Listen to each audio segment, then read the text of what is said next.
Um, I don't know when they. Maybe I got to get them to taste some Hawaiian food first. I got to get them out their comfort zone, and then I'll get the haga. They still get scared whenever I do it, so as soon as they stop being scared, I can teach them. Cajun haka? Maybe there is one. Maybe we can come up with one. Honestly. Brady, when you got to the quarterback Saturday, it caused an interception. Mhm. Started it up. What can you guys do to get more pressure? I mean, I know you don't like to walk away from a game with 0 sacks and not affecting their passer as much as you'd like, right? Yeah. Honestly, it's tough because a lot of the teams we play nowadays are either running play action schemes with 7-man protections or RPO schemes where they're giving you run blocks up front, but you don't know it's pass. And so it's tough, especially on the D-line and linebackers when you're getting a run block up front, you don't know it's pass. Being able to convert faster, helping out the DBs because they got to stay in coverage. And so even if we're getting there late, I can provide pressures like that to hopefully cause like a last-minute pick. That'll be like the best case scenario. As far as obvious pass rushing downs, we got to focus more on, minimizing steps, saving time. Because, if you look at the film, we're getting pressures, we're getting back there. It's just a matter of, a split second that we're just a little too slow, which we're going to fix. I mean, it's football. You find out your errors, you find out the improvements, and you get it done. Is it safe to say a guy like Fromm, if you let him kind of go, stay back there, get too comfortable, he could get a big problem?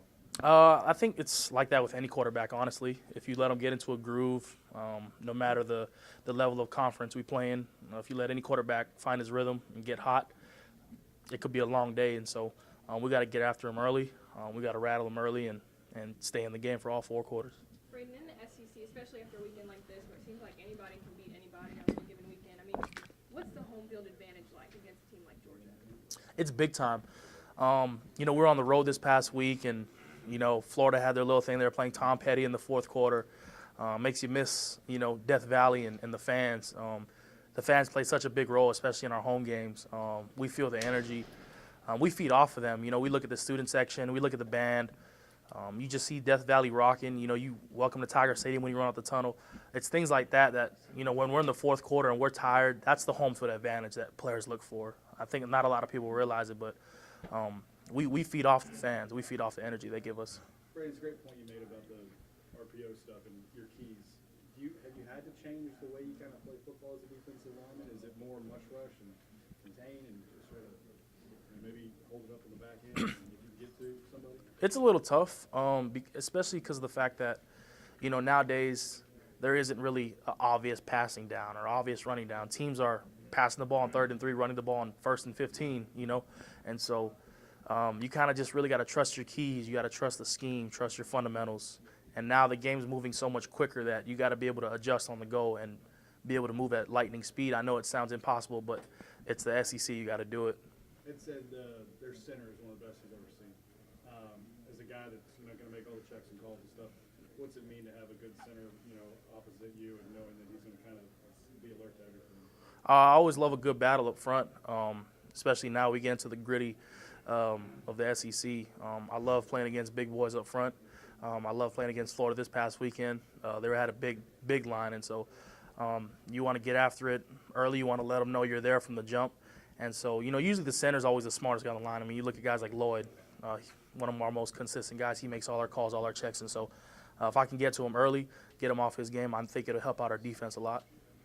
A lot of energy was expended last week in the heat. Are you concerned about the recovery this week from something like that? Honestly, I think recovery-wise, I think the guys are more self-motivated more than anything. I think I'm glad, honestly, to see the guys are not feeling sorry for themselves. They're not walking around here sorrow or with their heads down. Guys are motivated. Guys are showing up to workouts today like we're 6-0.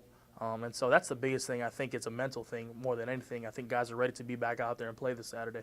Speaking to that, Jonathan Giles is one of your good friends there. How do you kind of keep his spirits up, and what's been your interaction with him as he's trying to, find his way here?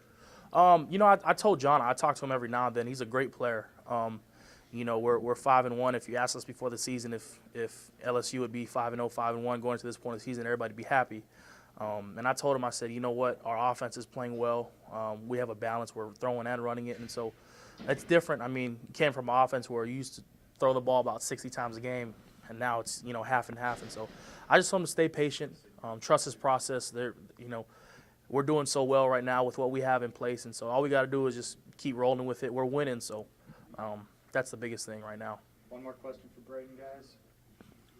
Georgia leads the SEC in their rushing offense, and they're second in the SEC in their scoring offense. What is it that you want to see more of from your defense?